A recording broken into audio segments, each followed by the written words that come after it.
नाशाय श्रीशाय गुणराशये हृद्याय शुद्धविद्याय मध्वाय च नमो नमः। प्रथमो हनुमान् नाम द्वितीयो भीम एव च पूर्णप्रज्ञस्तृतीयस्तु भगवत्कार्यसाधकः। आपादमौलिपर्यन्तं गुरूणाम् आकृतिं स्मरेत् तेन विघ्नाः प्रणश्यन्ति सिद्ध्यन्ति च मनोरथाः। श्रीगुरुभ्यो नमः।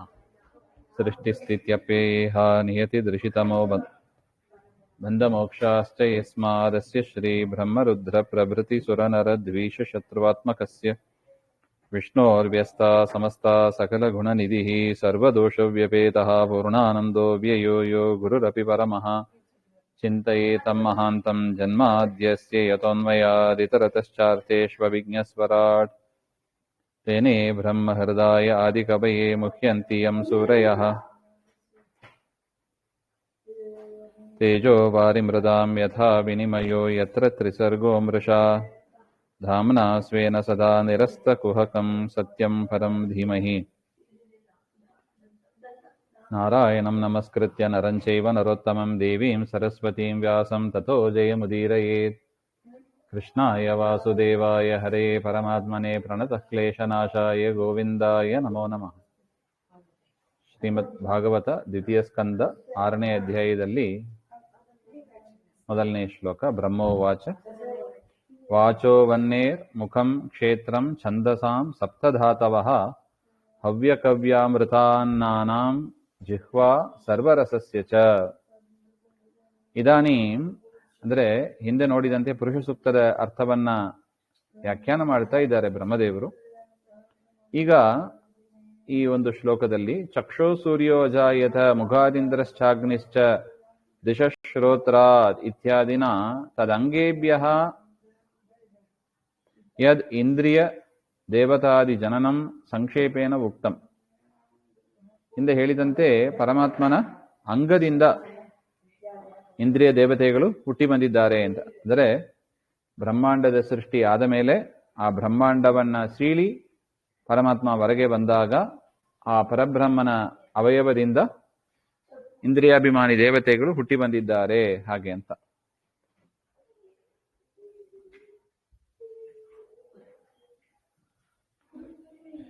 ತದ್ ಉಪಲಕ್ಷಣಂ ಇತಿ ಅಭಿಪ್ರೇತ್ಯ ಇಂದ್ರಿಯ ದೇವತಾದಿ ಜನಕ ಅಂಗತ್ವ ರೂಪಂ. ಕೇವಲ ಇಂದ್ರಿಯ ದೇವತೆಗಳು ಮಾತ್ರ ಅಲ್ಲ, ನಾನಾ ಪದಾರ್ಥಗಳು ಹುಟ್ಟಿ ಬಂದವು ಅಂತಾರೆ. ಅದನ್ನ ಸೂತ್ರದಲ್ಲಿ ಹೇಳಿದ್ದಾರೆ, ಅದನ್ನೇ ಇಲ್ಲಿ ತಿಳಿಸ್ತಾ ಇದ್ದಾರೆ. ವಾಚ ಇತ್ಯಾದಿನ ಅಂದ್ರೆ ಜನ್ಮಾದ್ಯಸ್ಯ ಯತಃ, ಪರಮಾತ್ಮನಿಂದ ಎಲ್ಲವೂ ಹುಟ್ಟಿ ಬಂದಿದೆ. ಕೇವಲ ಅಭಿಮಾನಿ ದೇವತೆಗಳು ಮಾತ್ರ ಇಲ್ಲ, ಎಲ್ಲರೂ ಕೂಡ ಹುಟ್ಟಿ ಬಂದಿದ್ದಾರೆ ಹಾಗೆ ಅಂತ ಹೇಳ್ತಾ ಇದ್ದಾರೆ. ವಾಚೋ ವನ್ನೇರ್ಮುಖಂ ಹಾಗೆ ಅಂತ. ವಾಚ ವಾಗೀಂದ್ರಿಯಸ್ಯ ವನ್ನೇಹೇ ತದಭಿಮಾನಿ ದೇವಸ್ಯ. ಹಾ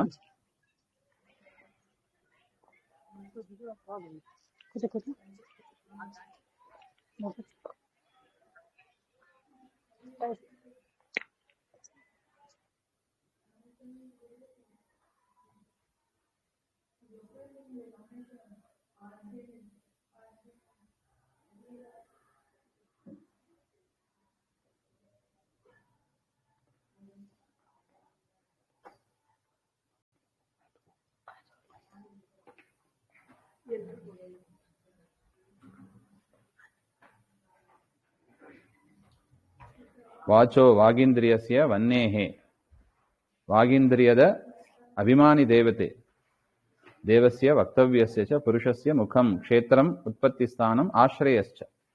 ಈ ರೀತಿಯಾಗಿ ಪರಮಾತ್ಮನ ಆ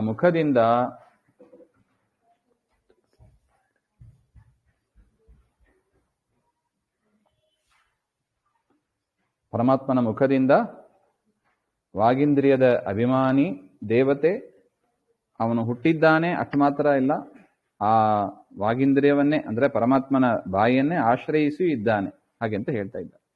ಯಾವುದರಿಂದ ಹುಟ್ಟುತ್ತಾರೋ ಆ ಅವಯವವನ್ನೇ ಆಶ್ರಯಿಸಿದ್ದಾರೆ. ಎರಡು ವಿಚಾರ. ಪರಮಾತ್ಮ ಅವನ ಅವಯವದಿಂದ ಎಲ್ಲ ದೇವತೆಗಳು ಎಲ್ಲವೂ ಹುಟ್ಟಿ ಬರುತ್ತವೆ, ಆ ಅವಯವವನ್ನೇ ಆಶ್ರಯಿಸಿದ್ದಾರೆ ಅಂತ ಎರಡು ವಿಚಾರ ಇಲ್ಲಿ ಹೇಳ್ತಾ ಇದ್ದಾರೆ. ಇನ್ನು ಗಾಯತ್ರಿ ಉಷ್ಣಿಕ್ ಅನುಷ್ಟುಪ್ ಬೃಹತಿ ಪಂಕ್ತಿ ತ್ರಿಷ್ಟುಪ್ ಜಗತಿ ಸಂಜ್ಞಾನ ಛಂದಸಾಂ ಅಸ್ಯ ಪುರುಷಸ್ಯ ತ್ವಕ್ ಚರ್ಮ ಮಾಂಸ ರುಧಿರ ಮೇಧೋ ಮಧ್ಯಾಸ್ಥಾಖ್ಯ ಅಸ್ಥ್ಯಾಖ್ಯಾಹ ಸಪ್ತಧಾತವಃ ಕ್ಷೇತ್ರಂ. ಹಾಗೆ ನೋಡಿ, ಕ್ಷೇತ್ರಂ ಛಂದಸಾಂ ಸಪ್ತಧಾತವಃ.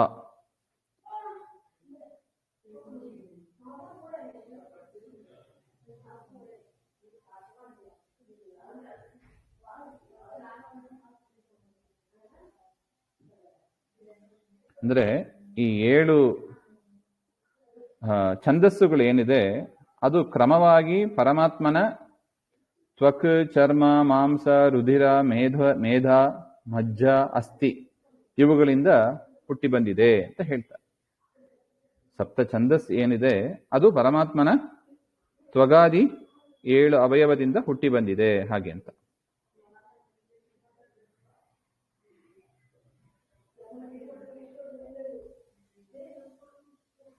ಇನ್ನು ಹವ್ಯ ಕವ್ಯ ಅಮೃತಾನ್ನಾನಾಂ ಜಿಹ್ವಾ ಸರ್ವರಸಸ್ಯ. ಇನ್ನು ದೇವತೆಗಳ ಪಿತೃಗಳ ಮನುಷ್ಯರ ಅನ್ನಗಳು ಅಂತ 3 ಅನ್ನ ಇದೆ, ಮತ್ತು ಮಧುರಾದಿ ರಸಗಳು ಅದೆಲ್ಲವೂ ಕೂಡ ಅದಕ್ಕೆ ಅಭಿಮಾನಿ, ಆ ರಸಕ್ಕೆಲ್ಲ ಅಭಿಮಾನಿಯಾದವರು ವರುಣದೇವರು. ಅವರೆಲ್ಲರೂ ಕೂಡ ಆ ಪರಮಾತ್ಮನ ಜಿಹ್ವೆಯಿಂದ ಅಂದ್ರೆ ನಾಲಿಗೆಯಿಂದ ಉತ್ಪನ್ನರಾಗಿದ್ದಾರೆ. ಜಿಹ್ವಾ ಸರ್ವರಸಸ್ಯ ಚ ಹಾಗೆ. ಈ ರೀತಿಯಾಗಿ ಆ ರಸಗಳು ಪರಮಾತ್ಮನ ನಾಲಿಗೆಯಿಂದ ಹುಟ್ಟಿ ನಾಲಿಗೆಯನ್ನೇ ಆಶ್ರಯ ಪಡೆದಿದ್ದಾರೆ ಅಂತ ಅರ್ಥ. ಅದರಿಂದ ನಾಲಿಗೆಯಲ್ಲಿ ಪರಮಾತ್ಮನ ನಾಲಿಗೆಯಲ್ಲಿ ವರುಣದೇವರು ಅಂತ.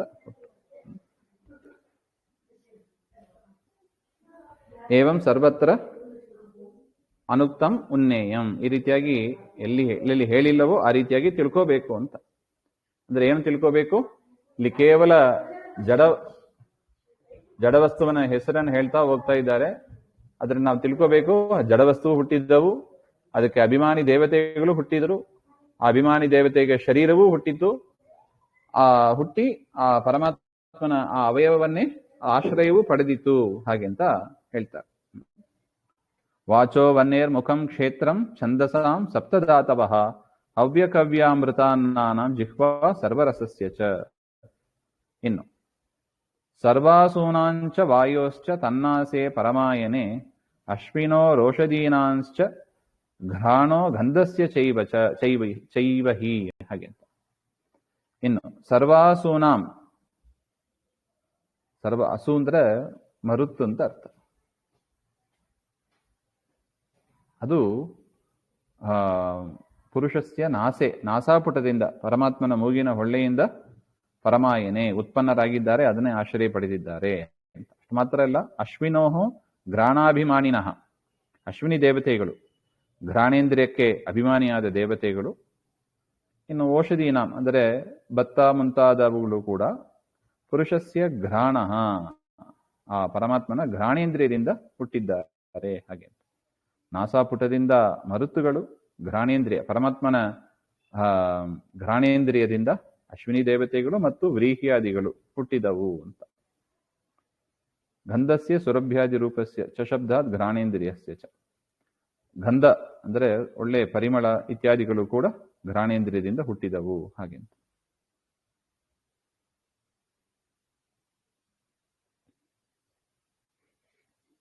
ನೋಡಿ, ಈ ರೀತಿಯಾಗಿ ಪರಮಾತ್ಮನಿಂದಲೇ ಎಲ್ಲವೂ ಸೃಷ್ಟವಾಗಿದೆ ಎಂಬ ಅದನ್ನು ಬ್ರಹ್ಮದೇವರು ನಾರದರಿಗೆ ಸ್ಪಷ್ಟಪಡಿಸ್ತಾ ಇದ್ದಾರೆ. ಇನ್ನು ರೂಪಾಣಾಂ ತೇಜಸಾನಾಂ ಚಕ್ಷುರ್ದಿವಃ ಸೂರ್ಯಸ್ಯ ಚಾಕ್ಷಿಣೀ ಕರ್ಣೋ ದಿಶಾಂಚ ತೀರ್ಥಾನಾಂ ಶ್ರೋತ್ರಂ ಆಕಾಶ ಶಬ್ದಯೋಃ.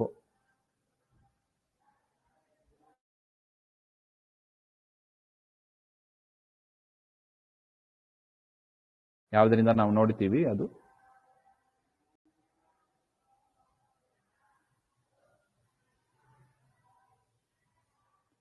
ಆ ಚಕ್ಷುರಿಂದ್ರಿಯ ಮತ್ತು ಅದರ ವಿಷಯವಾದ ರೂಪ ಮತ್ತು ಅವುಗಳನ್ನು ತೋರಿಸುವ ಬೆಳಕು ಅಂತ ಕೂಡ ಹೇಳ್ತಾ ಇದ್ದಾರೆ.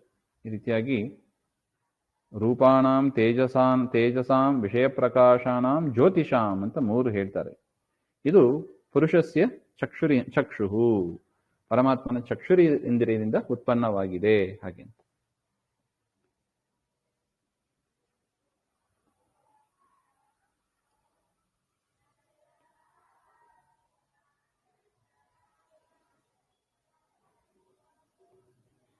ಇನ್ನು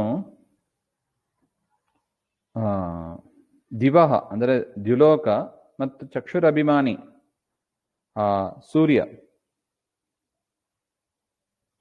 ಅವರಿಬ್ಬರಿಗೂ ಕೂಡ ಸೂರ್ಯಸ್ಯ ಅಕ್ಷಿಣಿ ಅಂತ ಹೇಳ್ತಾರೆ. ಅಕ್ಷಿಣಿ ಅಂದ್ರೆ ಚಕ್ಷುರ್ ಗೋಳಕೆ ಕ್ಷೇತ್ರಂ ಅಂತ ಬರೀತಾರೆ. ಆ ಗೋಲಕ ಏನಿದೆ ಪರಮಾತ್ಮನ ಗೋಲಕ, ಅದು ಆಶ್ರಯ ಹಾಗೆ ಅಂತ. ಅಲ್ಲಿಂದ ಹುಟ್ಟಿ ಬಂದವು, ಅದೇ ಆಶ್ರಯವಾಗಿದೆ. ಇಂದ್ರಿಯಕ್ಕೂ ಗೋಲಕಕ್ಕೂ ಏನ್ ವ್ಯತ್ಯಾಸ ಹಾಗೆಂದ್ರೆ, ಈಗ ಉದಾಹರಣೆಗೆ ಕಣ್ಣು ತೆಗೆದುಕೊಂಡ್ರೆ ಆ ವೈಟ್ ಆಗಿ ಇದೆ ನೋಡಿ, ಅದನ್ನ ಗೋಲಕ ಅಂತ ಕರೀತಾರೆ. ಅದರ ಒಳಗೆ ಅಥವಾ ಬ್ಲ್ಯಾಕ್ ಆಗಿರೋದು, ಅದು ಎರಡೂ ಸೇರಿ ಗೋಲಕ ಅಂತ. ಅದರ ಒಳಗೆ ಚಕ್ಷುರಿಂದ್ರಿಯ ಸೂಕ್ಷ್ಮವಾಗಿ ಇರುತ್ತದೆ ಹಾಗೆ ಅಂತ. ಈ ರೀತಿಯಾಗಿ ಪರಮಾತ್ಮನ ಚಕ್ಷುರಿಂದ್ರಿಯದಿಂದ ರೂಪ, ತೇಜಸ್ಸು ಎಲ್ಲವೂ ಹುಟ್ಟಿ ಬಂತು ಹಾಗೆ ಅಂತ. ಆ ಗೋಲಕದಿಂದ ದ್ಯುಲೋಕದ ಮತ್ತು ಸೂರ್ಯ ಚಕ್ಷುರಭಿಮಾನಿಯಾದ ಸೂರ್ಯ ಅವರೆಲ್ಲರೂ ಕೂಡ ಹುಟ್ಟಿ ಬಂದರು ಹಾಗೆ ಅಂತ. ದ್ಯುಲೋಕಕ್ಕೂ ಮತ್ತು ಚಕ್ಷುರೇಂದ್ರಿಯಕ್ಕೂ ಅಭಿಮಾನಿಯಾದವರು ಸೂರ್ಯದೇವರು. ಅವರು ಆ ಪರಮಾತ್ಮನ ಚಕ್ಷುರಿಂದ್ರಿಯದ ಗೋಲಕ, ಅದರಿಂದ ಹುಟ್ಟಿ ಬಂದರು ಅಂತ. ಈಗ ಹೇಗೆ ಹಾಲಿನ ಪಾತ್ರೆಯಲ್ಲಿ ಹಾಲು ಅಂತ ಹೇಳ್ತೀವಿ, ಪಾತ್ರೆಯಲ್ಲಿ ಹಾಲು, ಅದೇ ತರ ಗೋಲಕದಲ್ಲಿ ಇಂದ್ರಿಯಗಳು ಇದೆ ಅಂತ ತಿಳ್ಕೊಬೇಕಷ್ಟೆ. ಗೋಲಕದಲ್ಲಿ ಇಂದ್ರಿಯಗಳು. ಕರ್ಣೌ ದಿಶಾಂಚ ತೀರ್ಥಾನಾಂ ಶ್ರೋತ್ರಂ ಆಕಾಶ ಶಬ್ದಯೋಹು. ಇನ್ನು ಪರಮಾತ್ಮನ ಕಣ್ಣಿನಿಂದ ಕಿವಿ,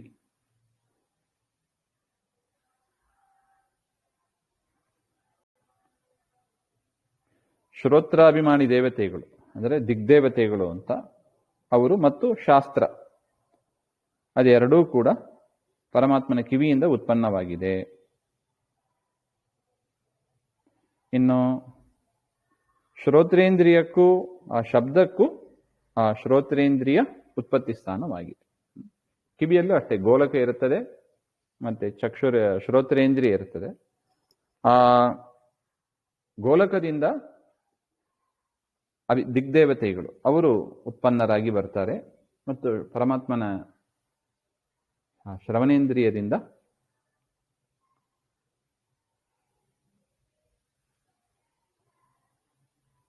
ನೋಡಿ ಇಲ್ಲಿ ಶಾಸ್ತ್ರಗಳು ಅಂತ, ಶ್ರೋತ್ರೇಂದ್ರಿಯದಿಂದ ಶಬ್ದಕ್ಕೂ ಮತ್ತು ಶ್ರೋತ್ರೇಂದ್ರಿಯ ಬೇರೆ, ಶಬ್ದ ಮತ್ತು ಶ್ರೋತ್ರೇಂದ್ರಿಯ ಎರಡಕ್ಕೂ ಅದು ಆಶ್ರಯವಾಗಿದೆ ಅಂತ ಒಟ್ಟು. ನಿಮಗೆ ಏನಾರು ಅರ್ಥ ಆಗಿಲ್ಲ ಅಂದ್ರೆ ಈ ವಿಚಾರದಲ್ಲಿ ಕ್ವಶನ್ ಮಾಡಿ ಪ್ಲೀಸ್. ಅರ್ಥ ಆಗಿದೆ ಅಂತ ಅನ್ಕೊಂಡಿದ್ದೀನಿ. ಇದು ತಿಳ್ಕೋಬೇಕಾದ ಒಂದು ವಿಚಾರ. ಯಾಕಂದ್ರೆ ನಮ್ಮ ಶರೀರ, ನಮಗೆ ದೇವರು ಎಂಥ ಶರೀರವನ್ನು ಕೊಟ್ಟಿದ್ದಾನೆ, ಈ ಶರೀರ ಫಂಕ್ಷನ್ ಮಾಡೋದಕ್ಕೆ ಎಷ್ಟು ತತ್ವಗಳು ಬೇಕು, ಆ ತತ್ವಗಳನ್ನ ಕಂಟ್ರೋಲ್ ಮಾಡತಕ್ಕವರು ಯಾರು, ಅವರನ್ನ ಕಂಟ್ರೋಲ್ ಮಾಡುವವರು ಯಾರು, ಅವರನ್ನ ಕಂಟ್ರೋಲ್ ಮಾಡುವವರು ಯಾರು, ಈ ಒಂದು ಮಲ್ಟಿಪಲ್ ಲೇಯರ್ಸ್ ಇದೆ ನೋಡಿ ಇಲ್ಲಿ. ಎಲ್ಲ ಕಡೆ ಇದೆ, ಆಫೀಸು, ಕಾಲೇಜು, ಎಲ್ಲ ಕಡೆ ಇದೆ. ಎಲ್ಲ ಟೀಚರ್ಸ್ ಅನ್ನ ಹೆಡ್ ಮಾಸ್ಟರ್ ಮ್ಯಾನೇಜ್ ಮಾಡ್ತಾರೆ, ಹೆಡ್ ಮಾಸ್ಟರ್ಸ್ ಅನ್ನ ಮೇಲೆ ಪ್ರಿನ್ಸಿಪಲ್ ಅಥವಾ ಚೇರ್ಮ್ಯಾನು, ಹಂಗಂತೆಲ್ಲ ಹೇಗೆ ಲೇಯರ್ಸ್ ಇದೆಯೋ ಅದೇ ತರ ಎಲ್ಲದಕ್ಕೂ ಅಭಿಮಾನಿ ದೇವತೆಗಳು, ಅವರನ್ನ ನಿಯಮನ ಮಾಡುವ ಪ್ರಾಣದೇವರು, ಭಾರತೀ ದೇವಿ ಮುಖ್ಯ ಪ್ರಾಣರು, ಅವರನ್ನ ನಿಯಮನ ಅಥವಾ ಬ್ರಹ್ಮದೇವರು ಸರಸ್ವತಿಯರು, ಅವರನ್ನ ನಿಯಮನ ಮಾಡುವ ಲಕ್ಷ್ಮೀನಾರಾಯಣರು ಅಂತ. ಅವರೆಲ್ಲರೂ ಆ ಪರಮಾತ್ಮನ ಅವಯವದಿಂದ ಹುಟ್ಟಿ ಪರಮಾತ್ಮನನ್ನೇ ಆಶ್ರಯಿಸಿದ್ದಾರೆ. ಯಾರಿಂದ ಯಾರು ಹುಟ್ಟಿ ಬಂದರು ಅಂತ ಅಲ್ಲಿ ಲಿಸ್ಟ್ ಕೊಡ್ತಾ ಇದ್ದಾರೆ ಅಷ್ಟೇ, ಇನ್ನೇನಿಲ್ಲ. ನೋಡಿ ಆಚಾರ್ಯ ಬರೀತಾರೆ ಇಲ್ಲಿ ತೀರ್ಥಾನಾಮ್ ಅಂತ ಇದೆ. ತೀರ್ಥ ಅಂದ್ರೆ ಕಿವಿಯಿಂದ ಹುಟ್ಟಿ ಬಂದದ್ದು ತೀರ್ಥಗಳು, ಹಾಗೆಂದ್ರೆ ಗಂಗಾದಿ ನದಿಗಳು ಅಂತ ಒಂದು ಸಂಶಯ ಬರುತ್ತದೆ. ಆ ಸಂಶಯ ಪಡಬಾರದು ಅಂತ ಹೇಳಿ ಆಚಾರ್ಯರು ತೀರ್ಥಾನಾಮ್ ಅಂದ್ರೆ ಶಾಸ್ತ್ರಾನಾಮ್ ಅಂತ ಹೇಳ್ತಾರೆ. ಯಾಕೆ ಮುಂದೆ ನದಿ ನದಗಳ ಸೃಷ್ಟಿಯನ್ನ ಬೇರೆ ವಿಚಾರದಲ್ಲಿ ಮುಂದಿನ ಶ್ಲೋಕದಲ್ಲಿ ಹೇಳ್ತಾರೆ. ಅದರಿಂದ ಇಲ್ಲಿ ತೀರ್ಥಾನಾಮಂತ್ರ ಮತ್ತೆ ಏನ್ ಬಂತು ಹಾಗೆಂದ್ರೆ ಶಾಸ್ತ್ರಗಳು ಹುಟ್ಟಿ ಬಂದವು ಪರಮಾತ್ಮನ ಶ್ರೋತ್ರೇಂದ್ರಿಯ ಗೋಲಕದಿಂದ ಹಾಗೆ.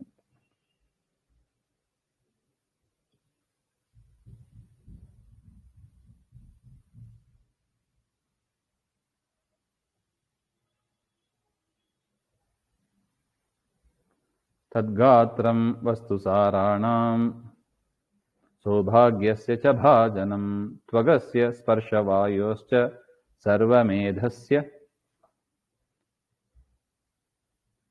ಚೈವಹಿ ಹಾಗೆ ಅಂತ.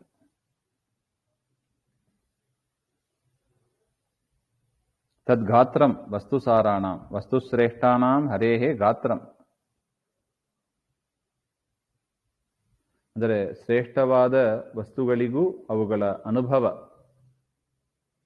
ಅದೆಲ್ಲದಕ್ಕೂ ಕೂಡ ಆ ಪರಮಾತ್ಮನ ಶರೀರ ಅದು ಆಶ್ರಯವಾಗಿದೆ ಹಾಗೆ ಅಂತ ಹೇಳ್ತಾರೆ. ಹರೇಹೇ ಗಾತ್ರಂ ಹಾಗೆ ಅಂತ. ಶ್ರೇಷ್ಠವಾದ ವಸ್ತುಗಳು ಯಾವ್ಯಾವ್ದಿದೆಯೋ ಅದೆಲ್ಲವೂ ಪರಮಾತ್ಮನ ಶರೀರದಿಂದ ಹುಟ್ಟಿ ಬಂದವು ಅಂತ ಒಟ್ಟು. ಇನ್ನು ಸ್ಪರ್ಶೇಂದ್ರಿಯ ಅಂದರೆ ತ್ವಗೇಂದ್ರಿಯ, ಅದಕ್ಕೆ ಅಭಿಮಾನಿ ವಾಯುದೇವರು ಅಂತ. ಮತ್ತು ಯಜ್ಞಗಳು ಕೂಡ ಸರ್ವಮೇಧಸ್ಯ ಅಂತ ಬರೀತಾರೆ. ಎಲ್ಲ ಯಜ್ಞಗಳು ಕೂಡ ಆ ಪರಮಾತ್ಮನ ಶರೀರದಿಂದಲೇ ಹುಟ್ಟಿ ಬಂದವು ಹಾಗೆ, ಅವನ ತ್ವಗೇಂದ್ರಿಯದಿಂದ ಹುಟ್ಟಿ ಬಂದವು ಅಂತ. ಸರ್ವಮೇಧಸ್ಯ ಅಂದ್ರೆ ಸರ್ವಯಜ್ಞಸ್ಯ, ಸಶಬ್ದಾತ್ ತ್ವಗೇಂದ್ರಿಯಸ್ಯ, ತ್ವಗೇಂದ್ರಿಯದಿಂದ ಎಲ್ಲವೂ ಹುಟ್ಟಿ ಬಂದವು. ಎಲ್ಲವಂದ್ರೆ ಯಾವುದು? ತ್ವಗೇಂದ್ರಿಯದಿಂದ ಸ್ಪರ್ಶ ಮತ್ತು ಅಂದ್ರೆ ವಾಯು ಅದಕ್ಕೆ ಅಭಿಮಾನಿಯಾದವರು ಕೋಣ ಪ್ರವಾಹ ವಾಯು ಅಂತ ಹೇಳ್ತೇವೆ. ಮತ್ತು ತ್ವಗೇಂದ್ರಿಯಕ್ಕೆ ಅಭಿಮಾನಿಯಾದ ದೇವತೆ ಮತ್ತು ಸರ್ವಯಜ್ಞ, ಎಲ್ಲ ಯಜ್ಞಗಳು ಕೂಡ ತ್ವಗೇಂದ್ರಿಯದಿಂದ ಹುಟ್ಟಿ ಬಂದವು ಅಂತ.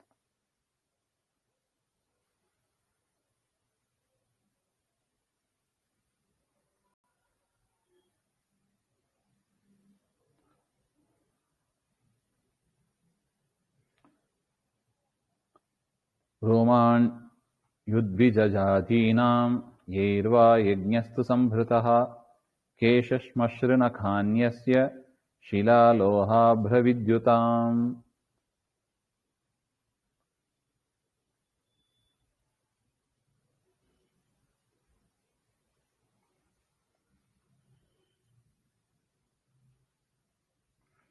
ಇನ್ನು ಪರಮಾತ್ಮನ ರೋಮಕೂಪಗಳು, ಆ ರೋಮಕೂಪಗಳು ಪರಮಾತ್ಮನ ಶರೀರದಿಂದ ಹುಟ್ಟಿ ಬರುತ್ತವೆ.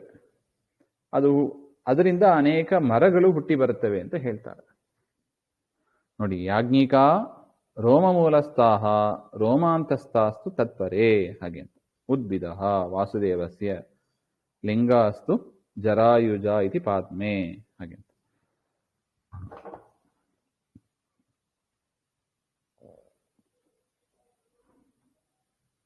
ಆ ರೋಮ ಮೂಲದಿಂದ ಅಂದ್ರೆ ಎಲ್ಲಿ ಕೂದಲು ಹುಟ್ಟುತ್ತವೆ ಅದನ್ನ ರೋಮ ಮೂಲ ಅಂತ.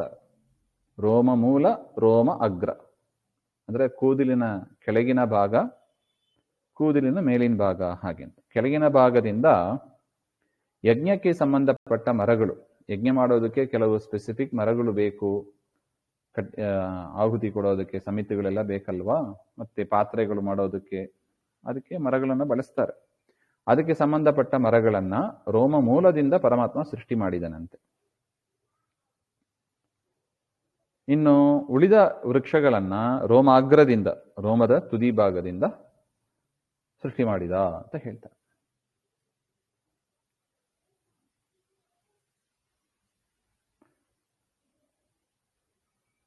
ಅದೇ ತರ ಪರಮಾತ್ಮನ ತಲೆ ಕೂದಲುಗಳಿಂದ ಮೋಡಗಳು ಸೃಷ್ಟವಾದವು. ಪರಮಾತ್ಮನ ಮೀಸೆಯಿಂದ ಮಿಂಚುಗಳು, ವಿದ್ಯುತ್ ಮಿಂಚುಗಳು ಸೃಷ್ಟವಾದವು. ಇನ್ನು ಪರಮಾತ್ಮನ ಉಗುರುಗಳಿಂದ ಶಿಲಾಲೋಹ, ಶಿಲಾಲೋಹ ಅಂದ್ರೆ ಬಂಡೆಗಳು ಅಂತ ಹೇಳ್ತಾರೆ. ಬಂಡೆಗಳು, ಮೆಟಲ್ಸ್ ಅಂತ ಏನ್ ಹೇಳ್ತೀವಿ, ಲೋಹಗಳು. ಅದೆಲ್ಲವೂ ಪರಮಾತ್ಮನ ಉಗುರಿನಿಂದ ಹುಟ್ಟಿ ಬಂದವು ಅಂತ.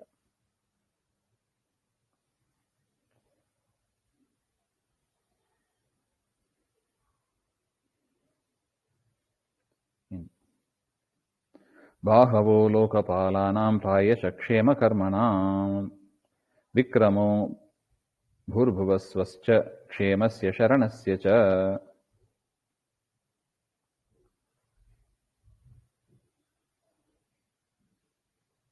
ಬಾಹವೋ ಲೋಕಪಾಲಾನಾಂ, ಪರಮಾತ್ಮನ ಬಾಹುಗಳಿಂದ ಲೋಕಪಾಲರು. ಪೂರ್ವಕ್ಕೆ ಇಂದ್ರ, ಆಗ್ನೇಯಕ್ಕೆ ಅಗ್ನಿ, ದಕ್ಷಿಣಕ್ಕೆ ಯಮ, ನೈಋತ್ಯಕ್ಕೆ ನಿವೃತ್ತಿ, ಪಶ್ಚಿಮಕ್ಕೆ ವರುಣ, ವಾಯವ್ಯಕ್ಕೆ ಪ್ರವಾಹವಾಯು ಅಥವಾ ಕೋಣವಾಯು ಅಂತ ಕರೀತಾರೆ, ಉತ್ತರಕ್ಕೆ ಚಂದ್ರ ಕುಬೇರ, ಈಶಾನ್ಯಕ್ಕೆ ರುದ್ರದೇವರು ಅಂತ. ಈ ರೀತಿಯಾಗಿ ಲೋಕಪಾಲಕರೆಲ್ಲ ಪರಮಾತ್ಮನ ಬಾಹವಃ ಭುಜದಿಂದ ಹುಟ್ಟಿದರು ಅಂತ ಹೇಳ್ತಾರೆ. ಹುಟ್ಟಿ ಅದನ್ನೇ ಆಶ್ರಯವಾಗಿ ಪಡ್ಕೊಂಡಿದ್ದಾರೆ ಅಂತ. ಇದೆಲ್ಲ ವಿರಾಟ್ ರೂಪದ ಪರಮಾತ್ಮನ ಚಿಂತನೆ ಅಂತ ಬ್ರಹ್ಮದೇವರು ಹೇಳ್ತಾ ಇದ್ದಾರೆ. ಅಷ್ಟದಿಕ್ಪಾಲಕರಲ್ಲ ಅವರು? ಹೌದು, ಅಷ್ಟದಿಕ್ಪಾಲಕರಲ್ಲ. ಕಿವಿಯಿಂದ ಇರೋ ದಿಗ್ದೇವತೆಗಳು. ದಿಗ್ದೇವತೆಗಳು ಅಂದ್ರೆ ಅವರು ಅಲ್ಲೇ ಬರ್ತಾರೆ. ಆದ್ರೆ ಇವರು ಇನ್ನೊಂದ್ಸಲ ಹುಟ್ಟಿ ಲೋಕಪಾಲಕರಾಗಿ ಸೇವೆಯನ್ನು, ದೇವತೆಗಳಿಗೆ ಅನೇಕ ರೂಪಗಳು ಇರುತ್ತವೆ. ದಿಕ್ದೇವತೆಗಳನ್ನ ದಿಕ್ಕು ದೇವತೆಗಳನ್ನ ಒಂದೇ ಹಂಗಾದ್ರೆ ಅದೇ ದಿಕ್ ದೇವತೆಗಳು ಅಂದ್ರೆ ಅದನ್ನು ಇವರೇ ಬರ್ತಾರೆ. ಅವರು ಒಂದ್ಸಲ ಕಿವಿಯಿಂದ ಹುಟ್ಟಿ ಬರ್ತಾರೆ, ಇನ್ನೊಂದ್ಸಲ ಬಾಹುವಿನಿಂದ ಹುಟ್ಟಿ ಬರ್ತಾರೆ. ಕಿವಿಯಿಂದ ಹುಟ್ಟಿ ಬಂದಾಗ ದಿಕ್ಕುಗಳಿಗೆ ದೇವತೆಗಳಾಗ್ತಾರೆ. ಭುಜದಿಂದ ಅಂದ್ರೆ ಬಾಹುವಿನಿಂದ ಬಂದಾಗ ಅವರು ಲೋಕಪಾಲಕರು ಆಗ್ತಾರೆ. ಹಾಗೆ ಮುಂದೆ ಹೇಳ್ತಾರ ಲೋಕಪಾಲಕರ ವಿಚಾರವನ್ನ, ಮುಂದೆ ಬರ್ತದೆ ಅದು.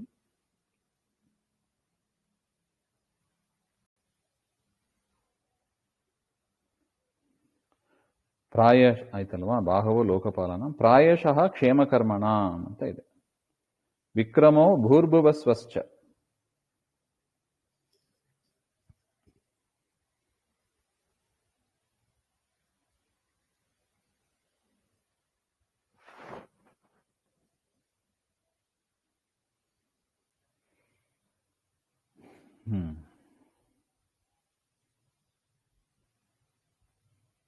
ಬಾಹುಜತ್ವಂ ಪರಿಹರ್ತಂ ಪ್ರಾಯಶಃ ಇತ್ಯರ್ಥಂ. ಸತ್ಯಾದಿ ಲೋಕಪಾಲೇಷು ಬ್ರಹ್ಮಾಗ್ನಿ ಬ್ರಾಹ್ಮಣೌ ಕುಬೇರೌ ವೈಶ್ಯಃ ನಿವೃತ್ತಿ ಶೂದ್ರಃ ಏತೇಷಾಂ ಬಾಹುಜತ್ವಂ ಪರಿಹರ್ತಂ ಪ್ರಾಯಶಃ ಅಂತ ಹೇಳಿದ್ದಾರೆ.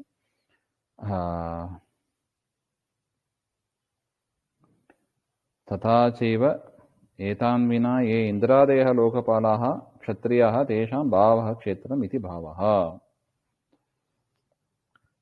ಅಂದ್ರೆ ಬಾಹವಃ ಲೋಕಪಾಲಾನಾಂ ಪ್ರಾಯಶಃ ಅಂತ ಹೇಳಿದ್ದಾರೆ. ಅಂದ್ರೆ ಮೋಸ್ಟ್ ಆಫ್ ದ ಪಾಲಕರು ಅಂದ್ರೆ ಲೋಕಪಾಲಕರು ಅಂತ. ಈಗ ನೋಡಿ, ಅಲ್ಲಿ ಬ್ರಹ್ಮಾಗ್ನಿ ಅಂತ ಇದೆ, ಅವರು ಬ್ರಾಹ್ಮಣೌ.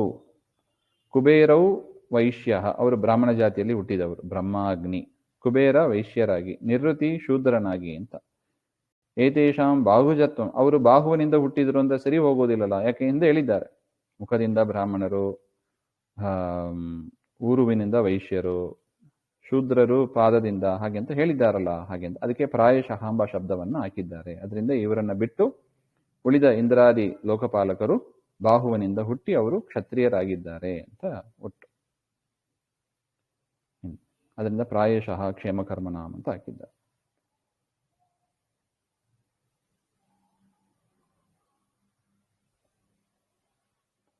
ಇನ್ನು ವಿಕ್ರಮಃ ಭೂರ್ಭುವಸ್ವಶ್ಚ, ಹಾಗೆ ಅಂತ. ಭೂರ್ಭುವಸ್ವ ಅಂದ್ರೆ ಪೃಥಿವಿ, ಅಂತರಿಕ್ಷ, ಸ್ವರ್ಗ, ಇವುಗಳನ್ನ ವಿಕ್ರಮ ಅಂತ ಕರೀತಾರೆ. ವಿಕ್ರಮ ಅಂದ್ರೆ ಪಾದವಿಕ್ಷೇಪ, ಆಸ್ಪದಂ ಆಶ್ರಯ ಇತ್ಯನ್ಮಯ. ಅಂದ್ರೆ ಪರಮಾತ್ಮನ 3 ಹೆಜ್ಜೆ.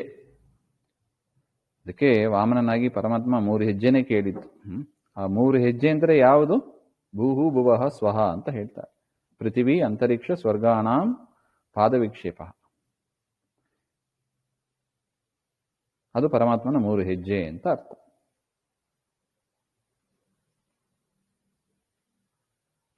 ಇನ್ನು ಕ್ಷೇಮಸ್ಯ ಶರಣಸ್ಯ ಚ.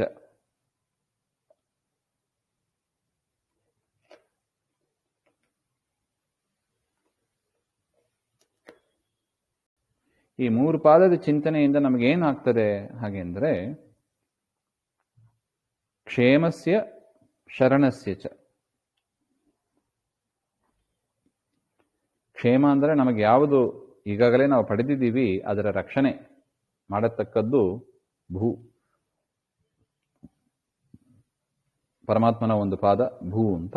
ಅದು ನಮಗೆ ಅದರಿಂದ ಪರಮಾತ್ಮನ ಪಾದ ಚಿಂತನೆ ಮಾಡಿದರೆ ನಮಗೇನು ವಸ್ತು ಸಿಕ್ಕಿದೆಯೋ ಅದು ಸುರಕ್ಷಿತವಾಗಿ ಚೆನ್ನಾಗಿರುತ್ತದೆ. ಈಗ ಶರೀರ, ಮನುಷ್ಯ ಶರೀರ ನಮಗೆ ಸಿಕ್ಕಿದೆ, ಚೆನ್ನಾಗಿರಬೇಕು ಅಂದರೆ ಪರಮಾತ್ಮನ ಆ ಪಾದ ಚಿಂತನೆಯನ್ನು ಮಾಡಬೇಕು. ಮೂರು ಪಾದದ ವಿಕ್ಷೇಪ ಅದನ್ನ ಚಿಂತನೆ ಮಾಡಬೇಕು ಹಾಗೆ ಅಂತ. ಮೊದಲನೇ ಪಾದದ ವಿಕ್ಷೇಪದಿಂದ ಕ್ಷೇಮ ಅಂತ. ಶರಣಸ್ಯ ಎರಡನೆಯದು ಶರಣಸ್ಯ ಅಂತ ಇದೆ. ತದ್ಭಯಾತ್ ರಕ್ಷಣಸ್ಯ, ಯಾವ್ಯಾವುದು ನಮಗೆ ಭಯ ಉತ್ಪಾದಕವಾಗಿದೆಯೋ ಅದರಿಂದ ನಮ್ಮನ್ನು ರಕ್ಷಣೆ ಮಾಡತಕ್ಕದ್ದು ಆ ಭುವಃ ಎನ್ನತಕ್ಕ ಪಾದ ವಿಕ್ಷೇಪ ಅಂತ ಹೇಳ್ತಾರೆ. ಇನ್ನು ಸ್ವಹ ಅಂದ್ರೆ ಮೋಕ್ಷವನ್ನ ಕೊಡತಕ್ಕದ್ದು ಹಾಗೆ ಅಂತ. ರೀತಿಯಾಗಿ ಪರಮಾತ್ಮನ ಆ ಪಾದ ವಿಕ್ಷೇಪ ಹೇಗೆ ತ್ರಿವಿಕ್ರಮನಾಗಿ ಪಾದವನ್ನ ಮೂರು ಕಡೆ ಅಳೀತಾನೆ ಪರಮಾತ್ಮ, ಅದನ್ನ ವಿರಾಟ್ ರೂಪದಲ್ಲೇ ತೋರಿಸ್ತಾ ಇದ್ದಾನೆ. ಅದರಿಂದ ಆಗತಕ್ಕ ಫಲ ಏನೆಂಬ ಅದನ್ನು ಕೂಡ ಇಲ್ಲಿ ತಿಳಿದಿದ್ದಾರೆ. ಯಾವುದು ಪಡೆದಿದ್ದೀವಿ ಅದನ್ನ ರಕ್ಷಣೆ ಅದು ಸುರಕ್ಷಿತವಾಗಿ ಉಳಿಯುತ್ತದೆ. ಇನ್ನು ಯಾವುದು ನಮಗೆ ಭಯ ಉತ್ಪಾದಕವಾಗ್ತದೆ ಅದರಿಂದ ನಮ್ಮನ್ನ ರಕ್ಷಣೆ ಮಾಡ್ತಾನೆ ಪರಮಾತ್ಮ. ಇನ್ನು ಮೋಕ್ಷವನ್ನು ಕೂಡ ಕೊಡ್ತಾನೆ ಹಾಗೆ ಅಂತ ಇಷ್ಟು ವಿಚಾರ. ಬಾಹುವೋ ಲೋಕಪಾಲಾನಾಂ ಪ್ರಾಯಶಃ ಕ್ಷೇಮಕರ್ಮಣಾಂ ವಿಕ್ರಮೋ ಭೂರ್ಭುವಸ್ವಶ್ಚ ಕ್ಷೇಮಸ್ಯ ಶರಣಸ್ಯ ಚ ಹಾಗೆ ಅಂತ. ಸರ್ವಕಾಮ ವರಸ್ಯಾಪಿ ಹರೇಶ್ಚರಣ ಆಸ್ಪದಂ ಅಪಾಂ ವೀರ್ಯಸ್ಯ ಸರ್ಗಸ್ಯ ಪರ್ಜನ್ಯಸ್ಯ ಪ್ರಜಾಪತೇಃ.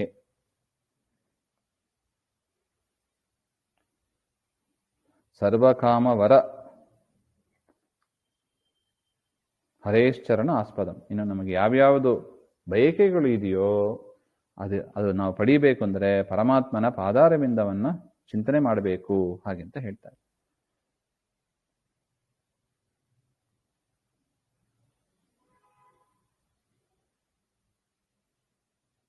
ಇನ್ನು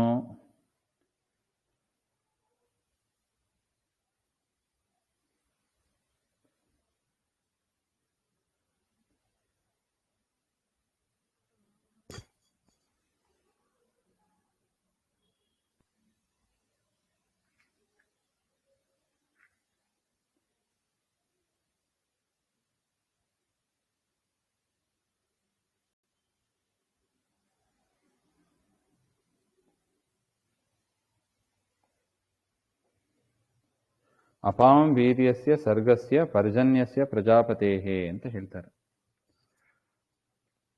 ಆ ಪರಮಾತ್ಮನ ಗುಹ್ಯೇಂದ್ರಿಯ, ಅದರಿಂದ ವೀರ್ಯ, ರೇತಸ್ಸು ಮತ್ತು ಜಲಾಭಿಮಾನಿ ದೇವತೆ ಇವರೆಲ್ಲರೂ ಕೂಡ ದಕ್ಷ ಅಂತ ಅರ್ಥ. ಅವರೆಲ್ಲರೂ ಕೂಡ ಅಭಿಮಾನಿಗಳಾಗಿ, ಪ್ರಜಾಪತಿ ಅವರೆಲ್ಲರೂ ಕೂಡ ಅದಕ್ಕೆ ಅಭಿಮಾನಿಗಳಾಗಿ ಇರ್ತಾರೆ ಹಾಗೆ ಅಂತ. ಪುಂಸಃ ಶಿಷ್ಣಃ ಅಂತ ಮುಂದಕ್ಕೆ ಅನ್ವಯ ಅದು.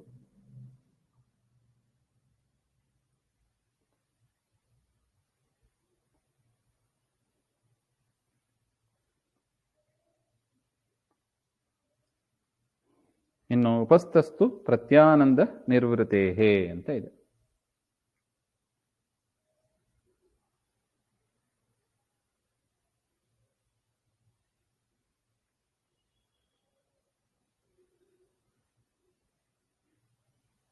ಅಷ್ಟು ಮಾತ್ರ ಇಲ್ಲ.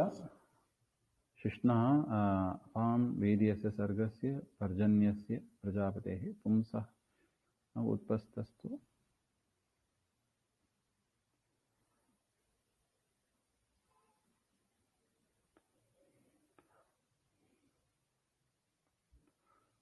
ಪುಂಸಶಿಷ್ಣಃ ಉಪಸ್ಥಸ್ತು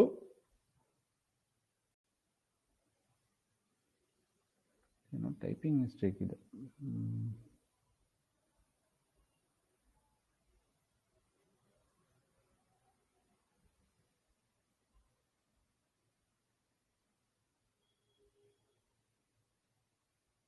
ಪ್ರಜಾತಿ ಆನಂದ ನಿರ್ವೃತೇಹೇ ಅಂತ ಇದೆ. ಪ್ರಜಾತ್ಯಾನಂದ ಅಂದರೆ ಸಂತಾನಕ್ಕಾಗಿ ನಾವು ಸಂಭೋಗ ಮಾಡುವಾಗ ಆಗುವ ಒಂದು ಆನಂದ, ನಿರ್ವೃತಿ, ತಾಪಹಾನಿ, ಅದು ಪಾಯು ಇಂದ್ರಿಯದಿಂದ ಆಗುತ್ತದೆ ಹಾಗೆ ಅಂತ. ಪುರಿ ಮೋಕ್ಷಸ್ಯ ಮಲವಿಸರ್ಜನಸ್ಯ, ಅದಕ್ಕಾಗಿ ಹಾಗೆ ಅಂತ. ಆ ಪಾಯುವಿನಿಂದ ಯಮದೇವರು, ಯಮ ಮತ್ತು ಮಿತ್ರರು ಅವರು ಅಭಿಮಾನಿಗಳಾಗಿ ಇರ್ತಾರೆ. ಅವರು ಆ ಪರಮಾತ್ಮನ ಪಾಯುವಿನಿಂದ ಉತ್ಪನ್ನರಾಗಿದ್ದಾರೆ, ಅದನ್ನು ಆಶ್ರಯಿಸಿ ಇದ್ದಾರೆ ಅಂತ ಅರ್ಥ.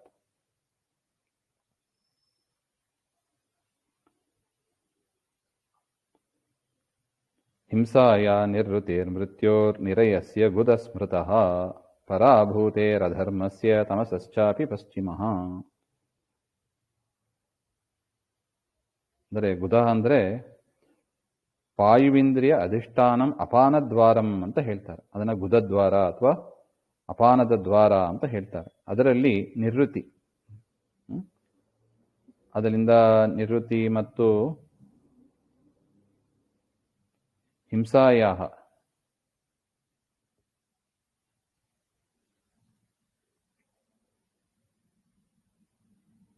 ಹಿಂಸೆ, ನಿವೃತ್ತಿ, ಮೃತ್ಯು ಮತ್ತು ನರಕ, 4 ಹೇಳ್ತಾರೆ. ಹಿಂಸಾಯಾಹ ನಿವೃತ್ತೇರ್ ಮೃತ್ಯೋಹೋ ನಿರಯಸ್ಯ, ಅವುಗಳಿಂದ ಈ ಪರಮಾತ್ಮನ ಪಾಯುವಿನಿಂದ ಅಂದರೆ ಮಲವಿಸರ್ಜನೆ ಮಾಡತಕ್ಕ ಇಂದ್ರಿಯಗಳು ಅಂತ ಏನಿದೆ ಅದರಿಂದ 4 ಹುಟ್ಟಿದವು, ಅದನ್ನೇ ಆಶ್ರಯಿಸಿದೆ ಅಂತ.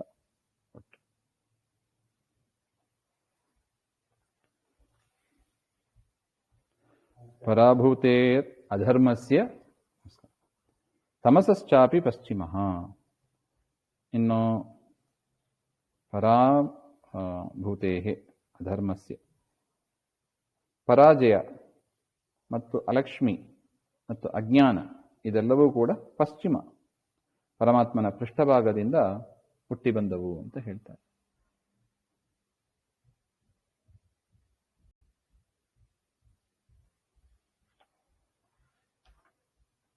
ಇನ್ನು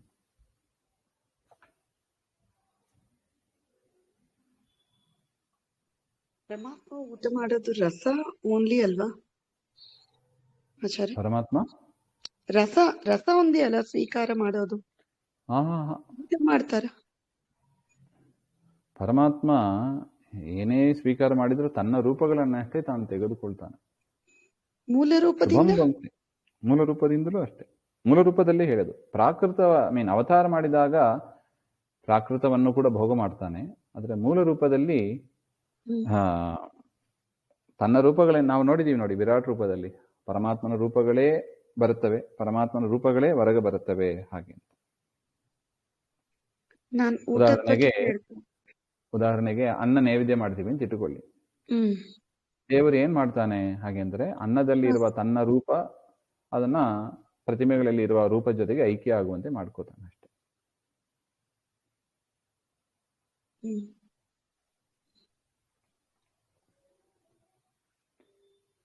ಇನ್ನು ನಾಡ್ಯೋ ನದನದೀನಾಂತೋ ಗೋತ್ರಾಣಾಮಸ್ತಿ ಸಂಹತಿ ಅವ್ಯಕ್ತ ರಸ ಸಿಂಧೂನಾಂ ಭೂತಾನಾಂ ನಿಧನಸ್ಯ ಚ ಉದರಂ ವಿದಿತಂ ಪುಂಸಃ ಹೃದಯಂ ಮನಸಃ ಪದಂ.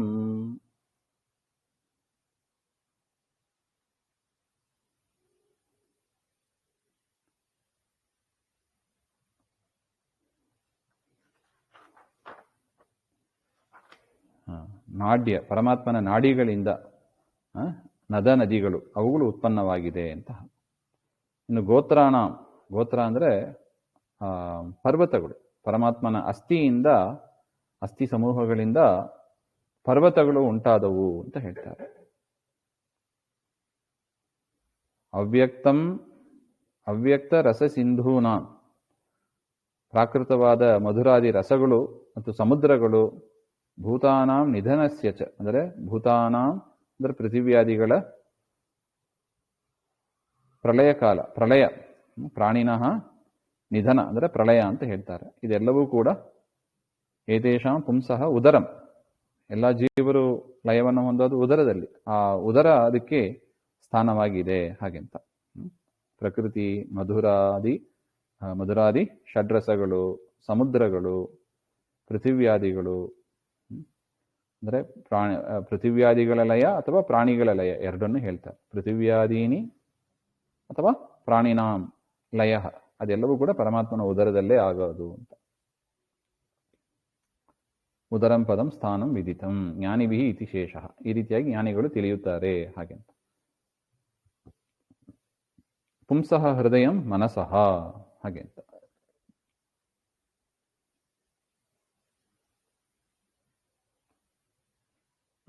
ಮನಸ್ಸಿಗೆ ಹೃದಯದಿಂದ ಪರಮಾತ್ಮನ ಹೃದಯದಿಂದ ಮನಸ್ಸು ಹುಟ್ಟಿ ಬರುತ್ತದೆ ಅಂತ ಹೇಳ್ತಾರೆ.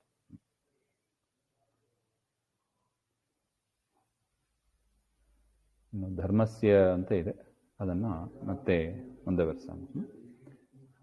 ಸರ್ವಗುಣ ಸಂಪೂರ್ಣ ಸರ್ವದೋಷ ವಿವರ್ಜಿತ ಪ್ರಿಯತಾಂ ಪ್ರೀತೇವಾಲ ವಿಷ್ಣುರ್ಮೇ ಪರಮಸ್ವರೂಪ ಶ್ರೀಮಧ್ವಾಂತರ್ಗತ ಶ್ರೀಕೃಷ್ಣಾರ್ಪಣಮಸ್ತು. ಶ್ರೀ ಹರೇ ನಮಃ.